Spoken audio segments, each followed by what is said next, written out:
Alright guys, to start with the legs, what you're going to want to do is make these individual pieces.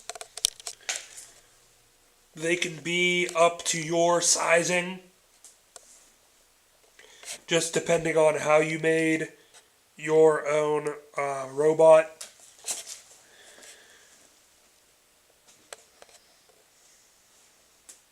And I labeled them accordingly so they all match up and I don't forget where anything goes.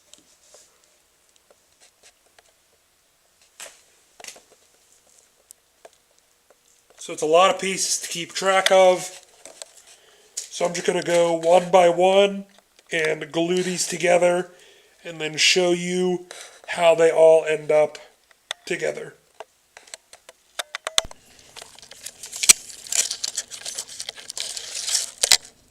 And then guys, from those pieces, you glue them together and then you'd get these three pieces.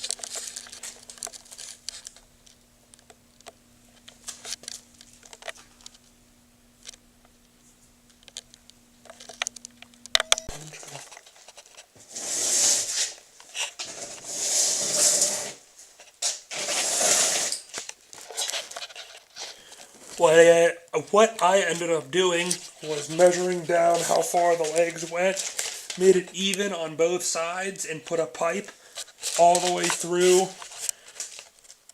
on the body.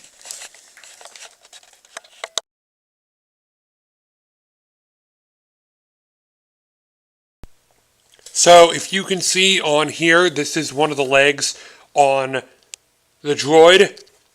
I sanded all the edges that look like this down to as flush as possible, because when this looks all flush like this, you can put either some kind of putty, quick seal, any kind of putty-ish material over top of this and then sand it a little more and it will actually kind of hide the seam.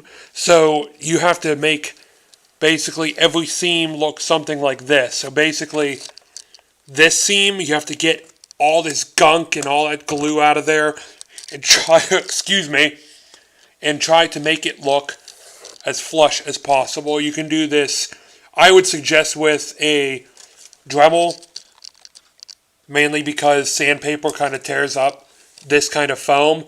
So I'm using a Dremel and I'm just going to go along all these edges. Take your time because like on this leg right here, there was a lot of tricky edges, but I think the leg is probably the trickiest part.